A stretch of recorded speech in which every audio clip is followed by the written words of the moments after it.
Let me take you back to September of 2016. I was scrolling through the upcoming films of 2017 and stumbled on a film called Song to Song. I looked at the cast and wow. Ryan Gosling, Rooney Mara, Michael Fassbender, Cate Blanchett, Natalie Portman, and even Christian Bale.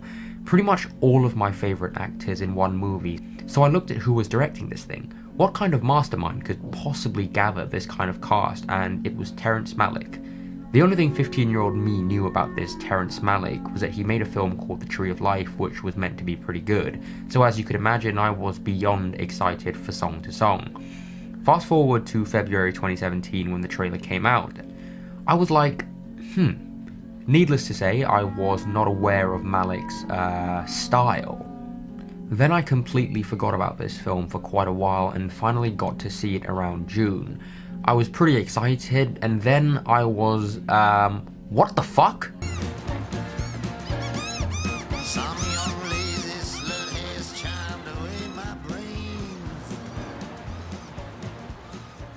I did not like this movie at all. It had no story, no structure, no character arcs, no conflict, no nothing. It was just a bunch of famous actors walking around nice locations, looking and saying really pretentious stuff. So I thought I'd give him another chance. I checked out Knight of Cups, and within 10 minutes, I just couldn't take it. That was the first time in a very long time I didn't finish a movie I started, and over the next year I just hated Malick. How could a filmmaker possibly get this cast of actors and 3-time Oscar-winning cinematographer Emmanuel Lubezki to do a movie with him? It's not even a movie, it's just people doing stuff intercutted with beautiful landscapes and topped with overly dramatic voiceover. I could do that, I thought, and actually I did. Have a look.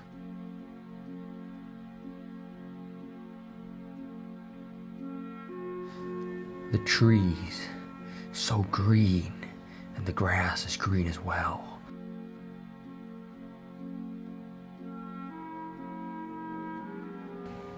Look at that subtle off-white coloring, that tasteful thickness of it. Oh my god, it even has a watermark.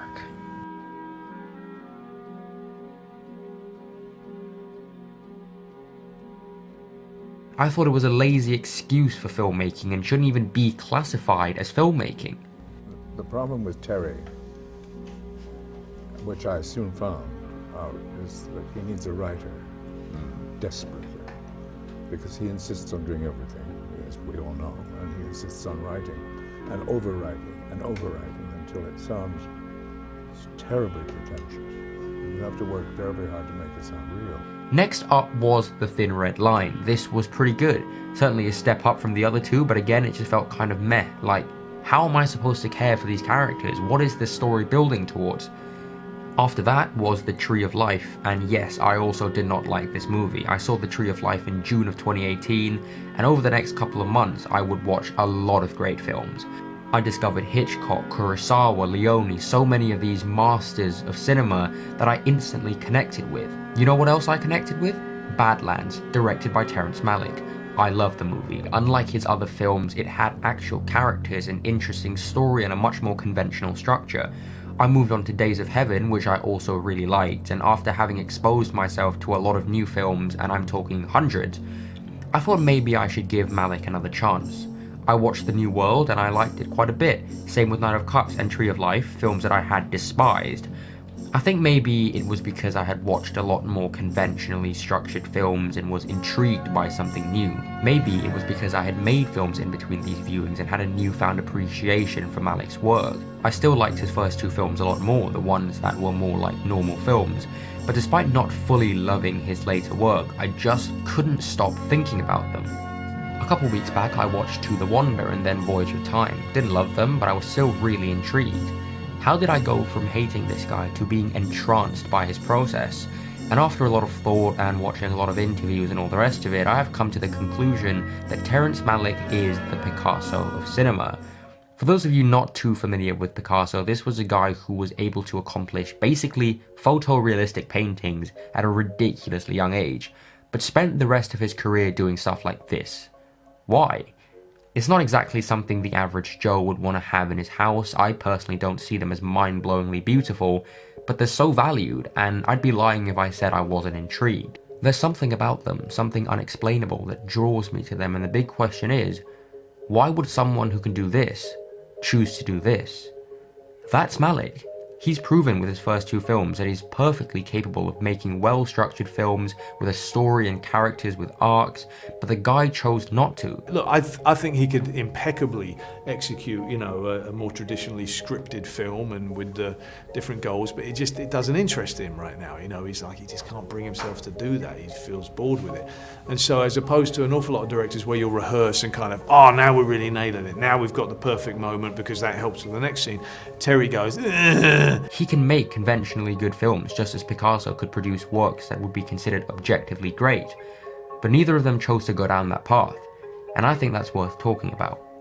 I'd put Malick up there with Wes Anderson as one of the most recognizable directors out there. Unlike Anderson though, Malick's stories feel very similar. They might even be the same, I don't really know, there's not much of a story. But the one connecting thread that I find with all of his films is a search for answers to our existence, to our relationship with nature, to our relationship with each other. And of course, these themes have been explored in other films, but it's the how of his exploration that intrigues me. And he's genuine when he says, look, here you go, maybe you can say these lines, maybe there's a couple of lines here that, you know, you work out your own version of it, but if you don't feel like it, forget it, you've got to feel it. Everyone who has worked with Malick seems to say that he is a very spontaneous director. Unlike your usual great director who plans meticulously with storyboards and rehearsals and has the entire film cut out in their heads, Malick just kind of does it.